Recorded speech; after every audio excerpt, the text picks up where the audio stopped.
Zina la Atate ndi la Mwana ndi la Mzimu Woyera.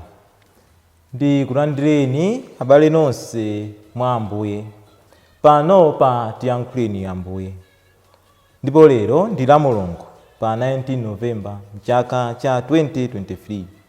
La Mulungu wa 33 Pachaka. Ndipo mawu athu lero, mawu oyamba achokera m'buku la Miyambo. Miyambo mutu wa 31 kuyambira ndime ya 10 kuzalekeza ya 13, kuzawerenganso ndime ya 19 kuzalekeza ya 20, komanso ndime ya 30 kuzalekeza ya 31. Amene akutiwerengera mawu oyamba ndi Faith Phiri wachinyamata kuchokera ku Martyrs of Uganda Parish, Vumbwe, mu Archdiocese ya Blantyre. Ndipo mawu athu achiwiri achokera mawu a nkalata yoyamba ya Paulo woyera kwa Atesalonika. 1 Atesalonika mutu wa 5 kuyambira ndime ya 1 kuzalekeza ya 6. Amene akutiwerengera mawu achiwiri ndi Precious Yohane wachinyamata kuchokera ku Martyrs of Uganda Parish, Vumbwe, mu Archdiocese ya Blantyre. Ndipo mawu a Uthenga Wabwino ndi uthenga woyera monga adalembera Mateyu mutu wa 25 kuyambira ndime ya 14 kuzalekeza ya 30. Amene akutiwerengera mawu a Uthenga Wabwino komanso kutigawira mawu ndi Reverend Father Damiano Abraham achipani cha Montfort Missionaries SMM kuchokera ku Martyrs of Uganda Parish, Vumbwe, mu Archdiocese ya Blantyre. Tiyeni abale tikhalire limodzi tisegule mitima yathu kuti Mulungu atilankhule, Mulungu atiphunzitse. Mawu oyamba. Kodi mkazi olemerera angathe kumpeza ndani? Mawu a m'buku la Miyambo. Miyambo 31 ndime ya 10 kulekeza 13. Kuyambiranso ndime ya 19 kulekeza 20. Kuzayambiranso ndime ya 30 kulekeza 31. Kodi mkazi olemerera angathe kumpeza ndani? Ndi wokwera mtengo koposa miyala ya mtengo wapatali. Mtima wa mwamuna wake umankhulupirira, ndipo mwamunayo sazasowa phindu. Masiku onse a moyo wake, mkaziyo amachitira mwamuna wake zabwino osati zoyipa. Amanka nafunafuna ubweya ndi thonje, ndipo amagwira ntchito ndi manja ake mwaufulu. Thonje amadzilukira yekha, ndipo nsalu amadziwombera yekha. Anthu osauka amawachitira chifundo, amphawi amawapatsa chithandizo. Nkhope yachikoka ndiyo nyenga, kukongola nkosakhalitsa, koma mkazi woopa chauta ndiye woyenera kumtamanda. Muzimulemekeza chifukwa cha zochita zake. Ntchito zake zizimpatsa ulemu kumabwalo. Mawu a Ambuye.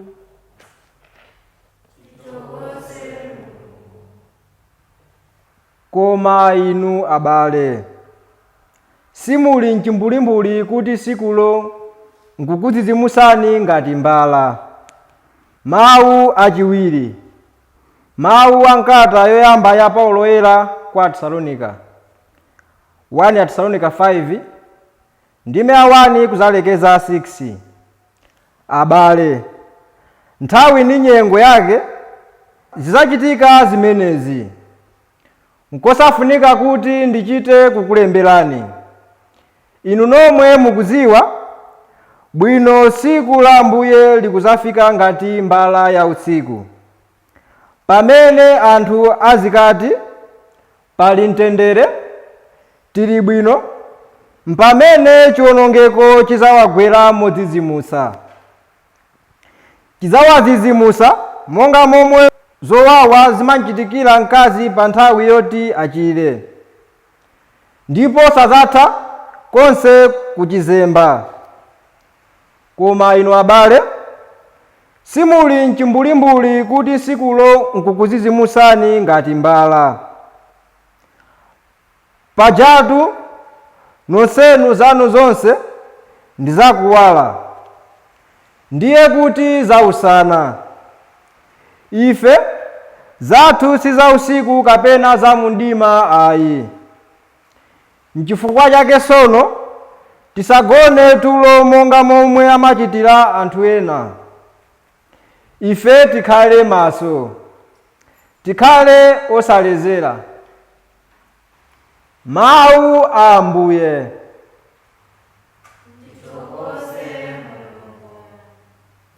Ambuye akhale nanu. Mawu a Uthenga Wabwino monga adalembera Mateyu.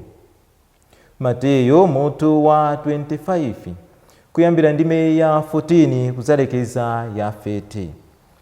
Yesu adawauza ophunzira ake fanizo ili: za ufumu wakumwamba tingazifanizirenso motere. Munthu wina ankapita pa ulendo. Asananyamuke adayitana antchito ake nawasira chuma chake. Wina adampasa ndalama zisanu, wina ziwiri, wina imodzi. Aliyense adampasa molingana ndi nzeru zake, iye nkuchokapo. Wantchito amene adalandira ndalama zisanu uja adapita nakachita nazo malonda nkupindula ndalama zinanso zisanu. Chimodzimodzinso amene adalandira ndalama ziwiri uja adapindula ndalama zinanso ziwiri. Koma amene adalandira ndalama imodzi ija adapita nakayikumbira pansi ndalama ya mbuye wake ija. Patapita nthawi yayitali, mbuye wawo uja adabwerako nawayitana antchito ake aja kuti amufotokozere za zimene adachita ndi ndalama zija.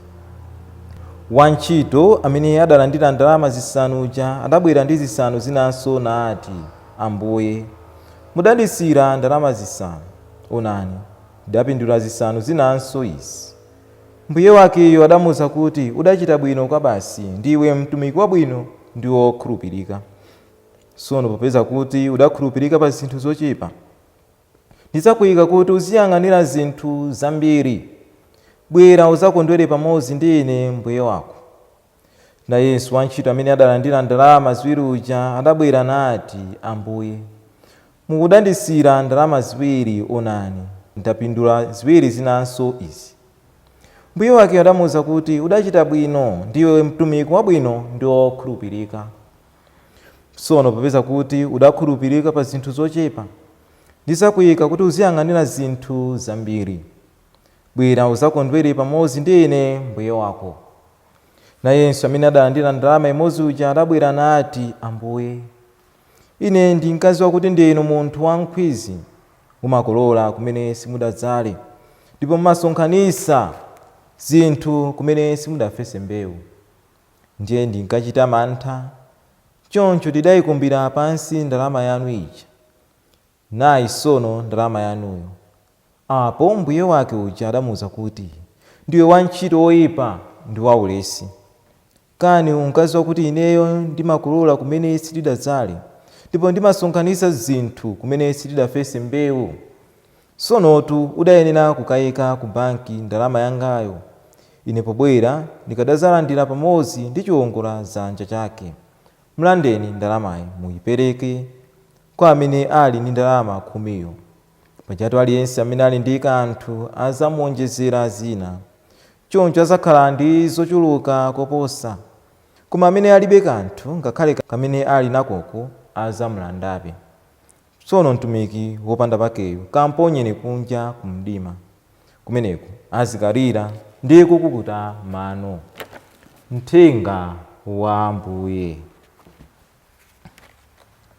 Abale anga wokondeka mwa Ambuye, mawu athu amene tawamva tsiku la lero akutipasa maphunzitso ofunikira kwambiri pa moyo wathu wa Chikhristu. Choncho poyamba ndisindika phunziro limene tikulipeza mawu athu oyamba, mawu a m'buku la Miyambo, mmene tamva funso: kodi mkazi wolemerera angathe kumpeza ndani? Mawu athuwa akufuna kundithandiza inu ndine kuti pamene tikukhala nthawi zambiri timapusisidwa ndi maonekedwe a zinthu. Malo moti tiyang'ane mkati kapena mtima wa munthu, timayamba kuyang'ana kunja mmene munthu akuonekera. Koma mawu athu alero tikumva kuti mkazi amene ali wolemerera ayenera kukhala wotani. Ati ndi amene amachitira mwamuna wake zabwino osati zoyipa, amene amankha nafunafuna ubweya ndi thonje, ndipo amagwira ntchito ndi manja ake mwaufulu. Ndi amenenso amakhala wokonzeka kuwachitira chifundo anthu osauka. Amene ndiye mkazi wabwino.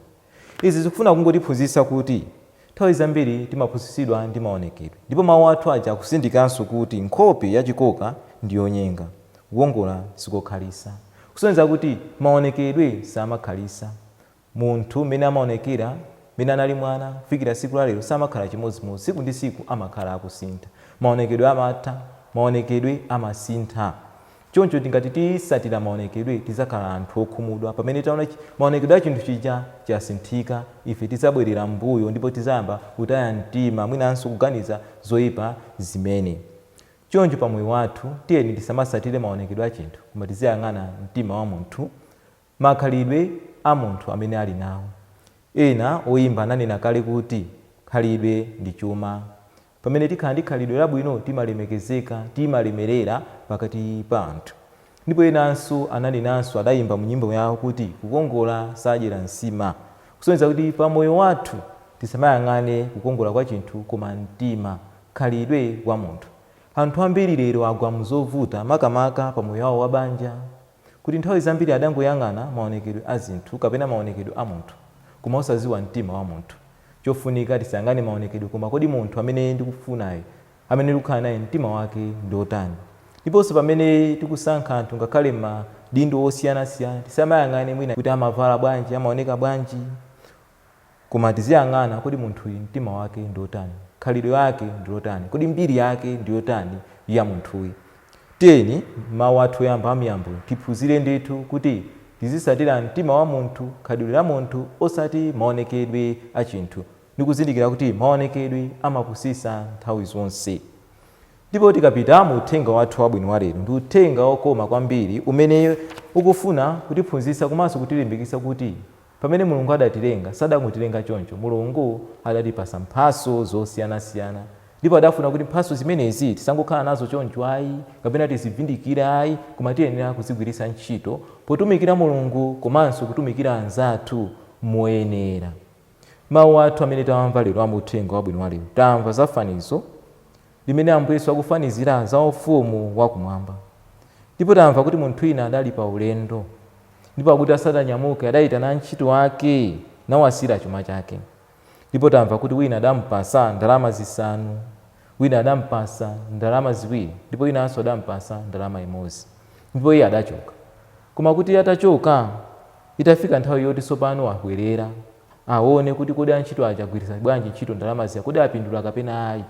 Tikumva kuti atayamba kuyitana mmodzi, adaona kuti munthu amene adampasa ndalama 5 uja adakazigwiritsa ntchito ndipo adapindula ndi 5 zinanso zidachuluka. Amene Yesu adampasa ndalama 2 adachita chimodzimodzi, adapindula. Koma pali wina amene adampasa ndalama 1 ija sadayigwiritse ntchito, akuti adangoyikwirira. Choncho bwana uja wakhumudwa naye wantchito ameneyi. Choyamba tiyenera kuthokoza Mulungu kuti mukufoka kwathu kumene tili nako Mulungu amatikonda, ndipo Mulungu adatipasa mphaso. Tamva kuti anthu aja adapasidwa mphaso zosiyanasiyana molingana aliyense ndi kuthekera kwake. Choyamba aliyense Mulungu adampasa mphaso, ndipo aliyense Mulungu adampasa mphaso yake osati mphaso zofanana. Tingoganiza pamoyo wathu kuti inu ndine tonsefe tili ndi mphaso zofanana, kodi ngakhale kudalirana pakati pa anthu kapena ayi. Ndikhulupirira kuti wina aliyense adakhala ndi mphaso zofanana pakati pathu sipangakhale umodzi, sipangakhale kudalirana. Pachaka Mulungu amapereka aliyense mphaso yake molingananso ndi kuthekera kwa munthuyo.